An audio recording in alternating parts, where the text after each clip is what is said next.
கேசவா நாராயணா, மாதவா கோவிந்தா, விஷ்ணு மதுசூதனா, திருவிக்கமா வாமனா, ஸ்ரீதரா ரிஷிகேஷா, பத்மநாபா தாமோதரா. உலகத்தின் எல்லா இடங்களிலும் நீக்கமர நிறைந்திருக்கக்கூடிய பண்டரிபுரத்து புண்டரிகன் தன்னுடைய கிருஷ்ண அவதாரத்தில் வேண்டி குகனுக்கு அருள் செய்து, லக்ஷ்மணனுக்கு அருள் செய்து, சீத்தைக்கு தன்னுடைய அன்பை தந்த ராமபிரான் பாதத்தை சிக்கன பற்றி இன்றைய நிகழ்வுக்குள் செல்கின்றோம்.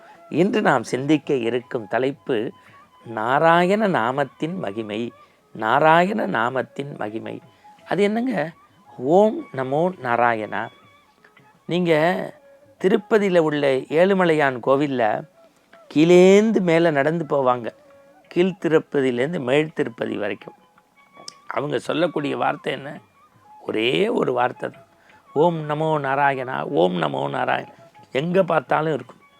இன்றைக்கும் நீங்கள் உப்பிலியப்பன் கோவிலாக இருந்தாலும் சரி, பார்த்தசாரதி கோயிலாக இருந்தாலும் சரி, திருப்பதி ஏழுமலையான் வெங்கடாஜலபதி கோயிலாக இருந்தாலும் சரி, நம்ம தமிழகத்தில் உள்ள எந்த பெருமாள் கோயிலாக இருந்தாலும் நம்ம எப்படி திருப்பதியில் ஏழுகுண்டலவா வெங்கடரமணா கோவிந்தா சொல்கிறோமோ அது மாதிரி நாராயணன் நாமத்தை உச்சரிக்காதவங்களே கிடையாது.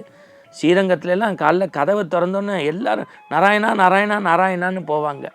ஸ்ரீமுஷ்ணு கோவிலில் பட்டர் முதல் சாதாரண பாமரர் வரை அந்த நாராயண கோஷம் காலையில் போடும்போது கேட்டிங்கன்னா உடம்புல அப்படியே மெய் சிலிர்ப்பு வரும்.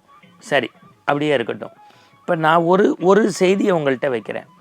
உங்களுக்கு தெரியும், இந்த நாராயண நாமத்தினுடைய பெருமையை, மகிமையை இந்த மண்ணுக்கு சொன்னதனுடைய பெருமை வைணவ குலத்தினுடைய மூத்த மகனாக இருந்த நம் நெஞ்சமெல்லாம் நிறைந்திருக்கக்கூடிய ராமானுஜர்.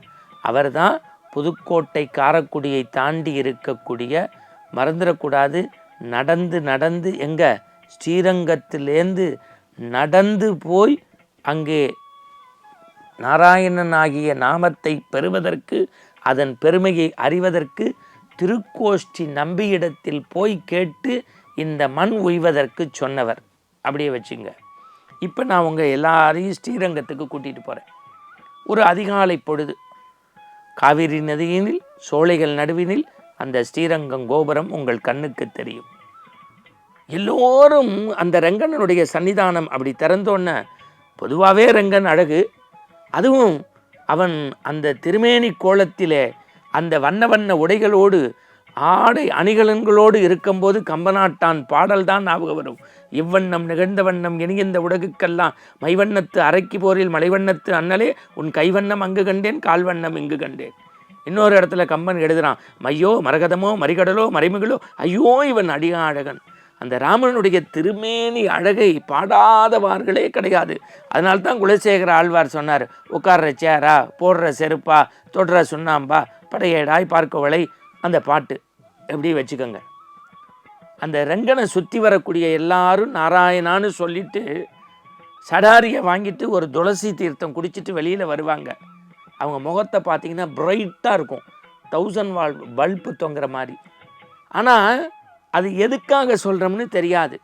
அந்த காலத்தில் நம்ம வீட்டில் பெரியவங்க இருப்பாங்க, ஏதாவது பிரச்சனைனா ஸ்ரீராம ஜெயம் எழுது 108 தடவை சரியாயிடும், ஓம் நமோ நாராயணா சொல்லு சரியாயிடும், இல்லை ஒரு துளசி மாலையை எடுத்து ஜபம் பண்ணு, நாராயணா நாராயணான்னு சொல்லு, போகிற காலத்துக்கு புண்ணியம் கிடைக்கும்பாங்க. இந்த உலகத்தில் நாராயணன் மந்திரத்தை அதிகமாக உச்சரித்த ஒரு நபர் உண்டுன்னா நாரதர். ஸ்ரீரங்கத்து ரங்கநாதரை தரிசித்துட்டு ஸ்ரீ வைஷ்ணவ பெருமகன் ஒருத்தர், யாரு? ஸ்ரீரங்கத்து ரங்கனை தரிசித்துட்டு ஸ்ரீ வைஷ்ணவ பெருமகன் ஒருவன் தன் மனைவியோடு வருகிறார். ராஜகோபுரம் தாண்டி எய்த்தாப்புல நாரதர் போகிறார். இந்த கணவன் மனைவியை பார்த்தோன்னு வாடிய முகத்தை பார்க்குறாரு. ஏன்பா, பள்ளி கொண்டிருக்கக்கூடிய பரம்பொருள், எப்போதுமே வந்தவருக்கு இல்லை என்று சொல்லாது வாரி கொடுக்கக்கூடிய வள்ளல், சாதாரணமாக கானகத்திலே போனபோது இவருடைய கால் துகள் பெற்று அகலியையே பெண்ணாக மாற்றிய அந்த ஆற்றல் பெற்ற ராமபிரான் இங்கே ரங்கநாதர் கோலத்திலே இருக்கிறார். அவரை பார்த்துட்டு ஏன் வருத்தத்தோடு போகிறீங்கன்னு. அட போ நாரதரை, நாங்கள் ஆயுசு ஃபுல்லாக இந்த நாரதன் ஆகிய உனக்கிட்ட சொல்கிறேன், நாங்கள் நாராயண பக்தர்கள், எல்லாம் வழிபட்டு என்ன பிரயோஜனம்? எங்களுக்கு பின்னாடி என் குடும்பத்தை ஆள்றதுக்கு ஒரு பிள்ளை இல்லைன்னா அது நாராயணன்ட்ட அப்ளிகேஷனாக போட வேண்டியதானேன்னு. போட்டதுக்கு நாராயணன் தான் சொன்னான், ஜாதகப்படி உங்களுக்கு பிள்ளை கிடையாதுன்னு. யார் சொன்னா? நாராயணனே சொன்னார். அப்படியா? அப்போ எனக்காக ஒன்றே ஒன்று செய்யுங்க, அவர் சொன்னால் அது அவரோட இருக்கட்டும், நான் சொல்கிறத கேளுங்க. வீட்டுக்கு போய் நாராயணா நாராயணான்னு ஒரு நாளைக்கு 108 தடவை தொடர்ந்து இடைவிடாது எழுதுங்க, உங்களுக்கு புள்ள கிடச்சிரும்னாரு. வேண்டா வெறுப்பா வீட்டுக்கு வந்தாங்க. யார்? ஸ்ரீ வைஷ்ணவ தம்பதியர். என்னடா நாராயணனே கிடைக்காதுன்னு சொன்னதுக்கப்புறம் நாரதர் சொல்கிறார். அந்த ஸ்ரீ வைஷ்ணவருடைய கணவர் சொன்னார் மனைவியை பார்த்து, எல்லாம் பண்ணிட்டோம், எதை தின்னா பித்தம் தெளியுங்கிற மாதிரி சும்மா எழுதேன்னாரு. நீங்கள் சும்மா அவங்க 108 தடவை நமோ நமோ நாராயணா எழுதினாங்க. 3 மாதத்தில் குழந்தை உண்டாச்சு. அப்புறம் குழந்தை பிறந்தது. பிரமாதமாக 1 வருஷம் கழித்து அதே சன்னதிக்கு கூட்டி வந்து ரங்காரங்கா கோவிந்தா ரங்காரங்கா கோவிந்தான்னு சொல்லி உன் பேர் தான் குழந்தைக்கு வச்சுருக்கோம் அப்படின்ன போது ரங்கன் மீண்டும் கண் முன்னே தோன்றி சொன்னாராம், விதிப்படி, உன் தலையெழுத்துப்படி, உன் ஜாதகப்படி உனக்கு பிள்ளை பேர் கிடையாது. பிறகு ஏன் தெரியுமா பிள்ளை தந்தேன்? நீ என்னை வணங்கிவிட்டு செல்கின்ற போது என் மந்திரத்தை நாளெல்லாம் உச்சரிக்கக்கூடிய நாரதர் சொன்னார், அந்த நாராயணன் யார் சொல்வதற்கு? நான் சொல்கின்றேன் எழுதுங்கள் என்றானே.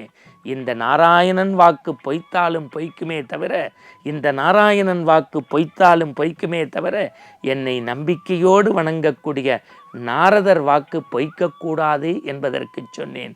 நம்பினார் கெடுவதில்லை, இது 4 மறை தீர்ப்பு என்றால் ஓம் நமோ நாராயணா மந்திரத்தை எத்தனை முறை சொல்ல வேண்டும் என்பதல்ல, எப்படி உள்ளன்போடு சொல்லினால் நாராயணன் உங்கள் இல்லத்தில், உங்கள் உள்ளத்தில். மீண்டும் நாளை சந்திப்போம். வணக்கம்.